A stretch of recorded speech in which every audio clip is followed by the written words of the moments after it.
नमस्कार दोस्तों, दुनिया के सबसे पुराने और सिर घुमाने वाले सवालों में मुर्गी अंडे वाला सवाल भी है। पहले कौन आया, मुर्गी या अंडा? अगर आप कहेंगे कि पहले मुर्गी आई तो फिर ये मुर्गी किसी अंडे से ही तो आई होगी, और अगर आप कहेंगे कि पहले अंडा आया तो ये अंडा भी किसी मुर्गी ने ही तो दिया होगा। इस तरह यह सवाल आपके दिमाग को घुमाता रहेगा और आपको परेशान करता रहेगा, लेकिन इस सवाल के जवाब के तौर पर बस आपको मिलेगा एक ठेंगा। ये जो मुर्गी अंडे वाला सवाल है, ये सवाल यूनानी सभ्यता जितना पुराना है। अरस्तु के सामने भी यह सवाल आया था। अरस्तु इस नतीजे पर पहुंचे थे कि ये एक इनफाइनाइट सीक्वेंस है, यानी कि ये सिलसिला अनंत है और इसका कोई उत्तर नहीं है। लेकिन अब ये पहेली सुलझती नजर आ रही है।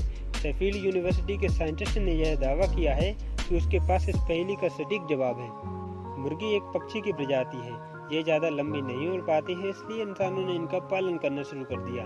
आजकल की जो पालतू मुर्गियां हैं वो एक जंगली पक्षी के वंशज हैं। इस पक्षी का नाम है रेड जंगल बुल्फ। 2020 में हुई एक स्टडी के अकॉर्डिंग मुर्गियों का 80% डीएनए रेड जंगल बुल्फ से मिलता है।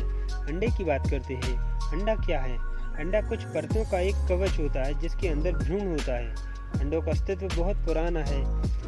जब इस दुनिया में मुर्गी जैसा दिखने वाला कोई भी पक्षी नहीं था, तब भी अंडे हुआ करते थे। डायनासोर अंडे देते थे और दूसरी प्रजाति के जीव भी अंडे दिया करते थे। दोस्तों, जानवर मर जाते हैं लेकिन उनके अवशेष रह जाते हैं। इन्हें ही जीवाश्म यानी फॉसिल कहा जाता है। वैज्ञानिक इन जीवाश्म का अध्ययन करके पता लगा लेते हैं कि वह कितने पुराने हैं। डायनासोर के अंडों के जीवाश्म 19 करोड़ साल पुराने हैं। इसका मतलब अंडे मुर्गी से भी करोड़ों साल पुराने हैं, यानी अंडे मुर्गी से कई साल पहले ही आ गए थे, भले ही ये मुर्गी के अंडे न होकर दूसरे जानवर के अंडे हों। इस हिसाब से अंडा मुर्गी से पहले आया।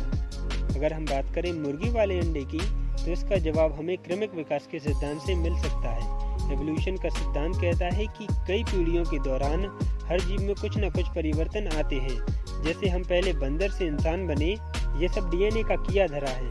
आपका जो डीएनए है वो आपके माता पिता से आया है। इसी तरह हर पीढ़ी अपने अगली पीढ़ी को जीन्स ट्रांसफर करती है। इसी वजह से कई बार जीन्स ट्रांसफर के चलते कुछ जीवों में बदलाव आ जाते हैं, जैसे हम कहते हैं म्यूटेशन। इसी की वजह से जीव का पूरा शरीर ही कुछ पीढ़ियों के दौरान बदल जाता है। ऐसा ही कुछ रेड जंगल बुल्फ के साथ भी हुआ होगा। पीढ़ी दर पीढ़ी इसमें बदलाव आते गए होंगे। इसी के चलते पहली मुर्गी का जन्म हुआ होगा। इस मुर्गी के मम्मी पापा जो होंगे वो मुर्गी नहीं कहलाएंगे, वो किसी दूसरी प्रजाति के कहलाएंगे। इस तरह दुनिया की पहली मुर्गी एक अंडे से ही बाहर निकली होगी। इस हिसाब से अंडा मुर्गी से पहले आया।